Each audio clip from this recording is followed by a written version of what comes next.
Hey there, so today I'm going to show you a technique on how to make it look like a part of your body has been dissected. What you'll need for this is a basic understanding of human anatomy. You'll have to look at some Google reference images. If you can't stomach looking at photos, you can just look at illustrations, but an understanding of what lies beneath the surface of the skin in the area that you want to create the wound is a really good place to start. What you'll also need for this is some homemade modeling wax. So I've got a really simple recipe for this. I use it predominantly to create bone and muscle texture. You can color it quite easily. What it is 1 part bleached beeswax to 1/4 part Vaseline. I'll put the description and recipe in the description box below. Hopefully you get something from this and enjoy. So what you'll need to create this dissected part of the body is some regular nose and scar wax. You'll need some of the modeling wax, and like I said, the recipe's in the description box below, but it's basically beeswax and Vaseline. You'll need some colored versions of that modeling wax as well. So that's the same thing, just with some grease paint added to it as well. I've got one here for muscle texture, one here which is more of a kind of pinkish tone for just under the surface of the skin. And then I've got a kind of yellowy one here, which is for body fat. Have a look at the video on my channel that shows you how to mix those together. You'll need some woolen fibres to create some capillaries. You'll need some petroleum jelly. You'll need your skin illustrator or alcohol activated paints. I've got just my regular flesh tones palette here, and I've also got the SFX palette as well. You need some alcohol to apply those paints. You'll need some spirit gum just to stick the wax down to your skin. You'll need some sculpting tools. So we're going to do a bit of sculpting sort of beforehand, before we apply the makeup. So just a variety of sculpting tools. And then the final ingredient is your blood of choice. I normally put a couple of drops of dishwashing liquid into the blood as well to sort of help disperse it and make it look more realistic. And that's it. So what you want to do to start is decide exactly how deep you want the dissection to go. I'm going to go down to kind of the level of the bone inside the body. So what I'll start with is just some of this modeling wax. What you want to do is look at the reference material that you found on Google. I'm just going to kind of rough out the shape of, the bone inside my finger. And what I'll do is I'll focus on sort of creating a joint on my middle finger here. So just in this sort of, middle section here, I'll focus on that. So what you want to do is create 2 bone pieces.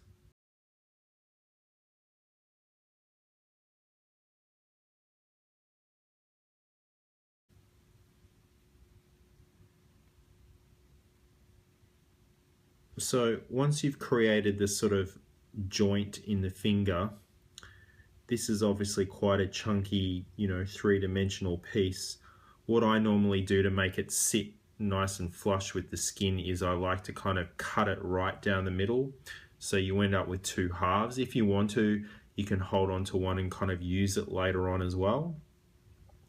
Generally how most joints work, and this isn't the case with every single joint, but you've sort of got this bulbous joint normally, and then you've got one that's sort of slightly cupped like this.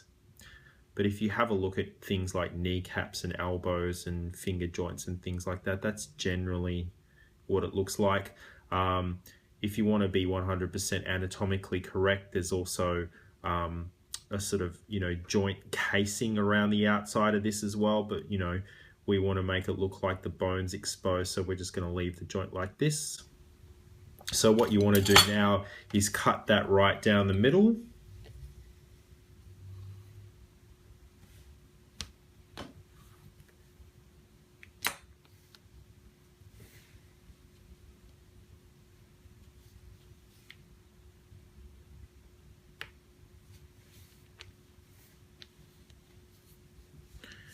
So you can put the other half to one side, but that's basically what you end up with. So that's the same joint again. Now it's just flat on one end.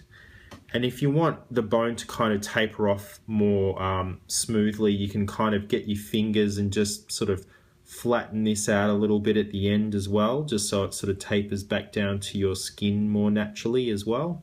So once you're happy with those bones, you want to get a bit of spirit gum and just apply that on the area that you want to stick this wax down on. So we're going to focus this on the first joint up from the palm on the middle finger here. So we want to stick it down in this area here. So I'm just going to apply a bit of spirit gum.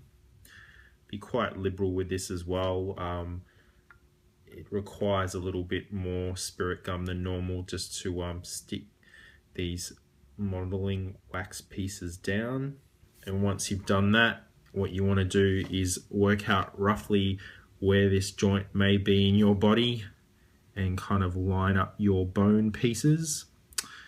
The other thing to keep in mind with this is also you'll excuse me, need to keep this finger relatively straight as well. If you want to be able to bend it, I would then recommend sort of putting a little bit of space between these two parts as well. But just for the sake of this tutorial, I'm going to kind of keep them quite close and just keep my finger flat for the most part as well. So that's it there. So now I've got my sort of exposed bone joint. And once you've applied those, you can actually get a sculpting tool and dip it in a tiny bit of petroleum jelly and just sort of like flatten these ends out a little bit more as well. It doesn't matter whether these ends are sort of slightly messy too, because we'll be covering these flat parts up with just regular nose and scar wax as well. Now this isn't anatomically correct, but if you wanted to do this in another part of the body where there's a bit of exposed muscle, there's obviously no muscle in the fingers. Actually, what I might do is I'll stick it on the bottom part. That might be a little bit more realistic. And what you want to do is get this red scar wax and kind of roll it so that it's pointed at one end like this. And you want to sort of like press that flat in against your body. This can be slightly tricky. Like I said, it's not like normal scar wax, but what you want to do is sort of flatten it down slightly to the bone.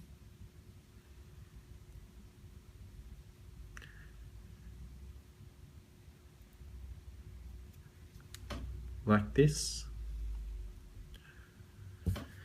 And if you get one of these sculpting tools, you can sort of grab the pointed end and lightly drag it up along the bone like this to sort of give the illusion that there's muscle attached to the bone as well. What I normally do is run it along the entire length of this red area, and that kind of gives the illusion of muscle fibres or the individual fibres in the muscle as well. So there we go. So now we've got some muscle coming up onto that bone in the finger.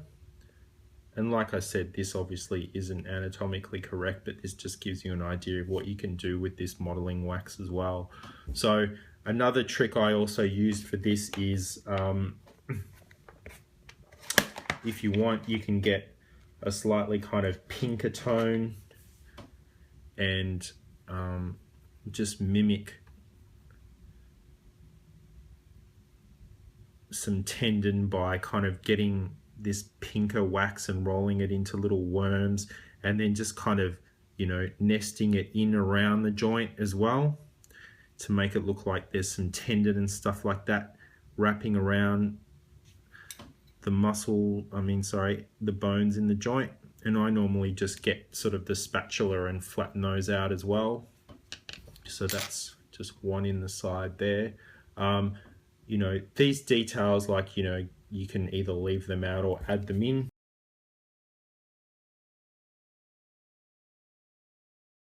And now if you want to add, you know, to the realism, you can get some of the yellow colored wax as well. And you could either, you know, again, you could roll it into kind of worms, or if you wanted to have sort of, you know, chunkier bits of body fat, you could just roll it into kind of little balls like this and sort of, you know, stick them kind of randomly around the place. If you know, you stick one on the side there and kind of, you know, drag it back onto the skin, it stays in place nicely, but it looks like a nice kind of chunky bit of body fat. So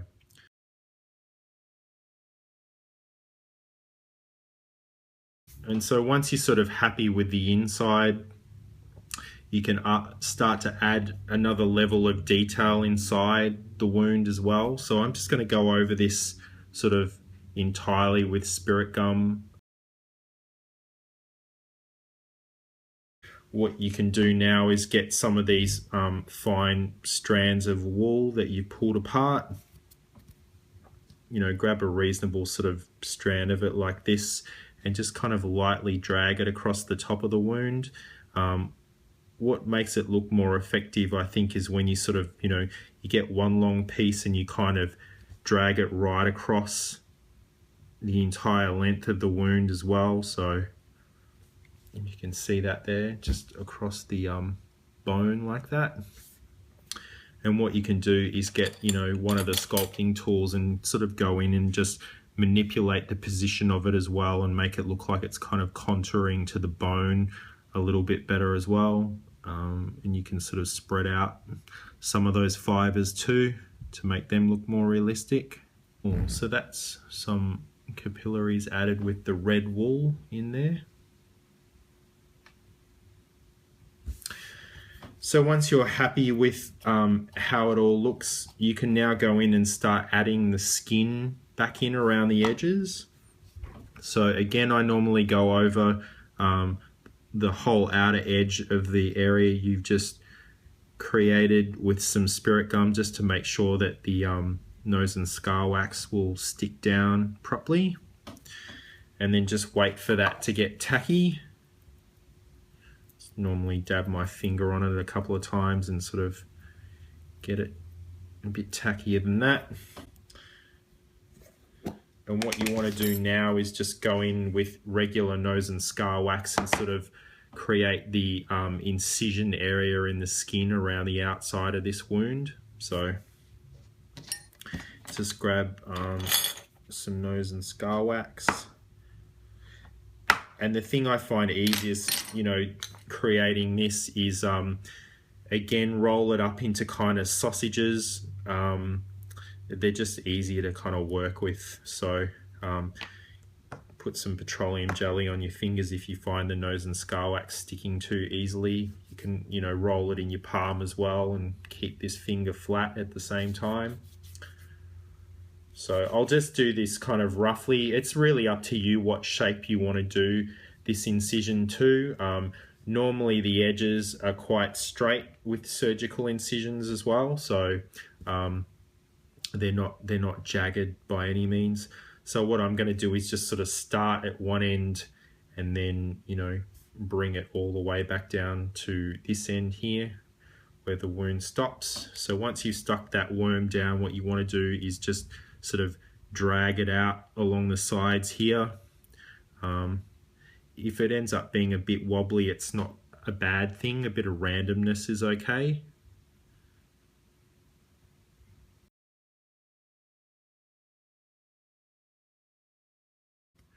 So I have a sort of slightly chunkier part to the edge here, which I think I might actually leave, and then I'll color that slightly yellow to make it look like some body fat underneath.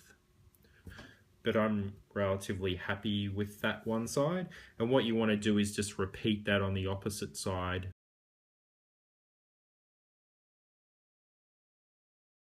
So once you've gone over that with just regular nose and scar wax, what you want to do now is just go back in and sort of create some sharper edges along this incision as well to make it look like it's kind of, you know, happened with a scalpel knife. So get rid of some of the smooth edges.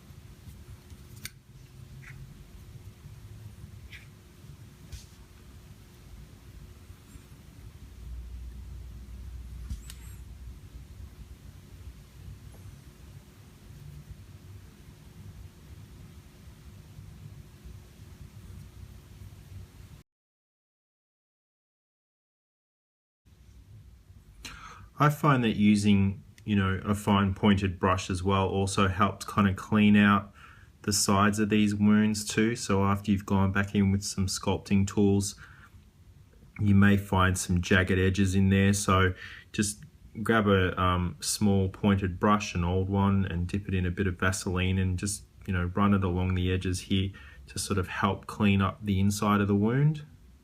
So just to add to the realism of this, what I normally do now is hold your fingers flat like this and sort of work out where the creases and the folds are in your fingers, and then try and sort of redraw those back into the scar wax that you've just applied over the top.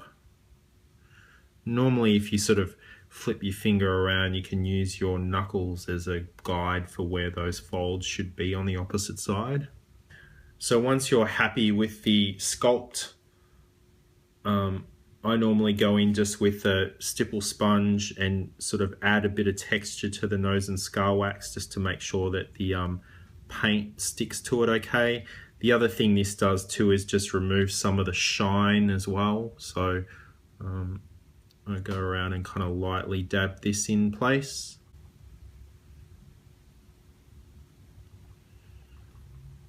And when it comes to painting, what you want to do is just start with some really light washes first rather than trying to match your skin tone straight away.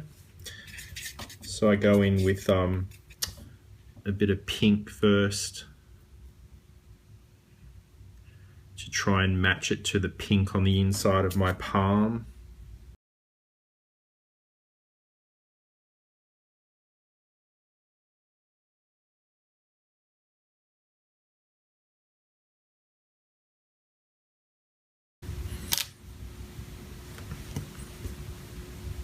And then after that, you can go in with some skin tone.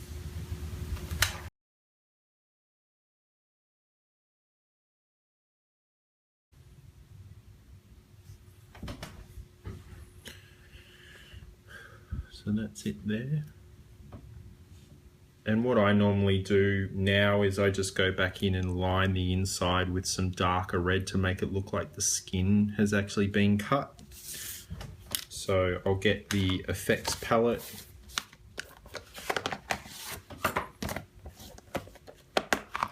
and just go back in with a bit of the aged blood and the regular blood tone and just get a fine pointed brush and line the inside of that incision.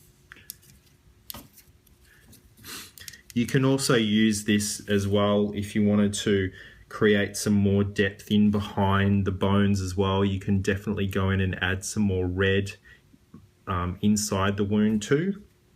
But I normally just use this for the inside edges.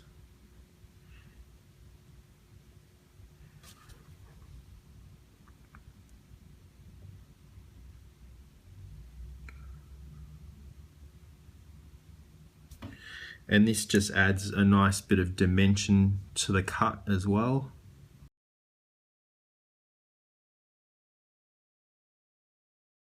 And what you want to try and avoid also too, just by doing this, is not to cover up these areas where you've created this nice kind of fatty tissue and tendon as well. So don't cover up that wax color with, you know, Skin Illustrator paints. You want to leave them as they are, that you want them to show through the blood once you put the blood on at the end. So that's it there, and the only thing you need to do now is add in some blood. So I normally just get this blood and add in a few drops of dishwashing detergent. And again, this is a surgical incision, so you know, most likely if this was happening on an operating table, you wouldn't actually see too much blood. They'd keep the area relatively clean, so you don't want to go too heavy-handed with the blood application.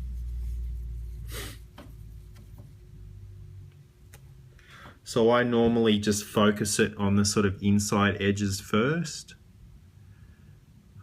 And then, you know, you can add a little bit off to the sides if you want it to sort of look like it's spilling off the edges as well, but normally just start in the kind of inner edges first.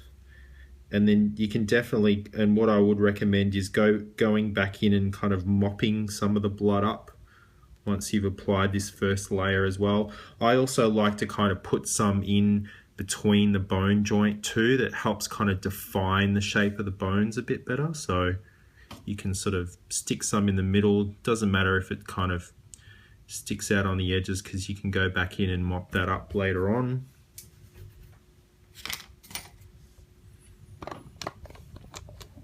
So there you go, that's my surgical incision with exposed joint.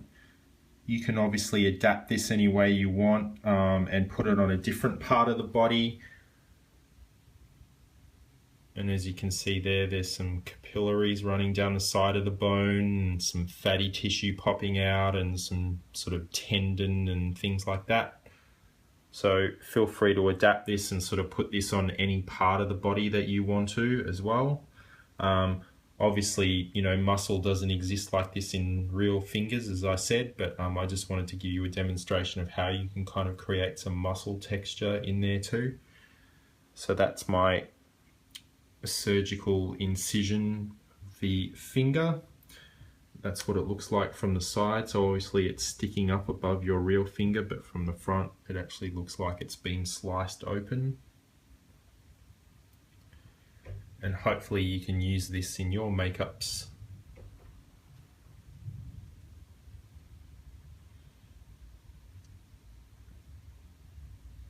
Thanks for watching.